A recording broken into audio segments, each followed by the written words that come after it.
Halo, assalamualaikum anak-anak. Apa kabar semuanya? Semoga sehat selalu ya. Hari ini kita kembali lagi untuk membahas materi lanjutan tentang hidrokarbon. Pada pertemuan hari ini kita akan mempelajari tentang komposisi dan kegunaan senyawa hidrokarbon dalam kehidupan sehari-hari. Kira-kira tujuan pembelajaran hari ini apa saja ya? Tujuan pembelajaran pada materi hari ini adalah mengetahui kekhasan atom karbon serta memahami komposisi dan kegunaan senyawa hidrokarbon dalam kehidupan sehari-hari. Let's go to study! Nah, anak-anak, pembahasan yang pertama adalah mengenai kekhasan atom karbon. Nah, anak-anak, kalian pasti sudah tahu ya bahwa atom karbon berada dalam golongan keempat pada tabel periodik. Hal ini membedakan dengan atom golongan keempat lainnya, yakni atom karbon bisa berikatan dengan berbagai unsur lainnya, seperti unsur H, unsur Cl, dan lain sebagainya.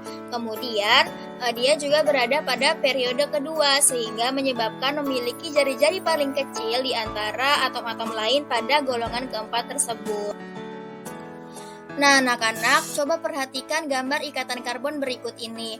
Atom karbon menunjukkan bahwa ia bisa membentuk ikatan tunggal, rangkap, maupun siklik.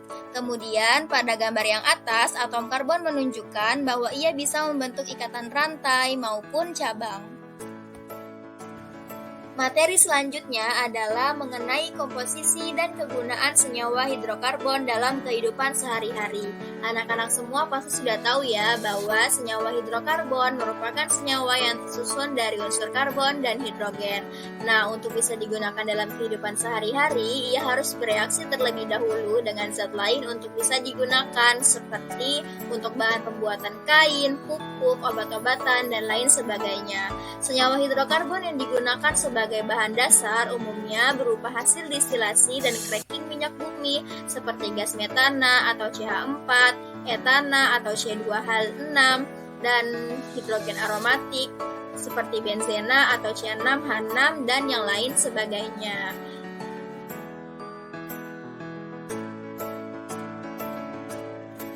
Komposisi dan kegunaan senyawa hidrokarbon yang pertama adalah dalam bidang pangan. Anak-anak semua pasti sering sekali ya membeli makanan atau minuman yang di dalamnya mengandung banyak zat aditif. Nah, zat aditif ini adalah zat yang ditambahkan secara sengaja maupun tidak sengaja pada saat proses pengolahan makanan, seperti garam, gula, pengawet, pewarna, dan yang lain sebagainya. Nah, anak-anak bisa memeriksa zat aditif apa saja yang terkandung dalam makanan atau minuman yang anak-anak beli lewat komposisi makanan yang terdapat pada kemasan makanan yang anak-anak beli. Misalnya saja natrium benzoat. Natrium benzoat adalah pengawet makanan dan minuman. Senyawa tersebut adalah senyawa hidrokarbon aromatik yang siklik, tidak jenuh, dan berbahaya. Nah, coba anak-anak cari kembali apa saja komposisi dan kegunaan senyawa hidrokarbon dalam bidang pangan selain yang sudah Ibu sebutkan barusan. Nah, komposisi dan kegunaan senyawa hidrokarbon yang selanjutnya adalah dalam bidang papan. Anak-anak sekalian, sebagai seorang manusia, kita tentunya membutuhkan yang namanya tempat tinggal, di mana kebutuhan ini disebut sebagai kebutuhan papan, yang untuk memenuhinya kita membutuhkan banyak sekali barang-barang, yang ternyata banyak sekali barang-barang tersebut yang berasal dari polimer-polimer senyawa hidrokarbon, misalnya seperti cat, pipa-pipa air, fiberglass, dan masih banyak yang lainnya. Coba kalian cari ya. Berikut ini ada tabel beberapa jenis cat dan jenis plastik yang terbuat dari senyawa hidrokarbon. Yang pertama ada metana, jenis catnya adalah cat vinil dengan kegunaan sebagai cat tembok. Kemudian yang kedua ada etena, jenis catnya ada cat latex stirena dan kegunaan sebagai cat tembok juga. Kemudian ada propena dengan jenis catnya sebagai cat damar alkit dengan kegunaan sebagai cat kayu atau besi. Kemudian yang di bawah ada tabel jenis plastik. Yang pertama ada kloroetena, jenis plastiknya ada PVC, jenis bahan bangunannya adalah pipa air. Kemudian yang kedua ada 2-metil propanoat, jenis plastiknya adalah perstek dengan jenis bahan bangunannya adalah kaca plastik. Silakan teman-teman cari yang lain sebagainya. Kemudian tentukan apa saja bahan senyawa hidrokarbonnya. Nah, anak-anak sekalian, selanjutnya adalah komposisi dan kegunaan senyawa hidrokarbon di bidang sandang. Untuk keperluan sandang, senyawa hidrokarbon digunakan dalam mengganti bahan alam seperti kapas, sutra, dan wol. Bahan pakaian sintetis memiliki harga yang lebih murah dan dapat diproduksi secara besar dalam waktu yang singkat. Produk ini termasuk polimer dan terbuat dari berbagai senyawa hidrokarbon molekul kecil yang disebut sebagai monomer. Coba anak-anak perhatikan bagian pembuatan bahan sandang dari senyawa hidrokarbon berikut ini. Yang pertama ada metana dengan etilena dan akronitril menjadi serat akrilik.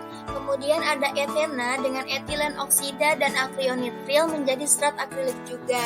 Di mana serat akrilik ini biasa digunakan untuk pembuatan baju hangat seperti sweater atau sarung tangan. Kemudian yang kedua ada etena dengan etilen oksida dan etilen glikol menjadi dakron yang biasa digunakan untuk pembuatan furring jaket. Dan yang ketiga ada butena dengan butadiena dan heksametilendiamin menjadi nilon yang biasa digunakan untuk pembuatan kaos kaki. Anak-anak, selanjutnya adalah komposisi dan kegunaan senyawa hidrokarbon dalam bidang perdagangan. Anak-anak, berikut ini ada tabel beberapa jenis produk perdagangan yang terbuat dari senyawa hidrokarbon. Yang pertama ada metana, jenis produknya bisa berupa aerosol dan deterjen. Kemudian ada etena, jenis produknya bisa berupa obat-obatan. Kemudian ada propilena, jenis produknya bisa berupa alat rumah tangga dan ban. Dan ada benzena, jenis produknya bisa berupa bahan pertanian, obat-obatan, deterjen, dan insektisida. Anak-anak, sekian materi yang Ibu bisa sampaikan. Untuk menambah pengetahuan dan pemahaman kalian, silakan kalian cari dari sumber yang relevan terkait komposisi dan kegunaan senyawa hidrokarbon dalam kehidupan sehari-hari yang lain. Kurang lebihnya mohon maaf. Wassalamualaikum warahmatullahi wabarakatuh. Sampai jumpa semuanya.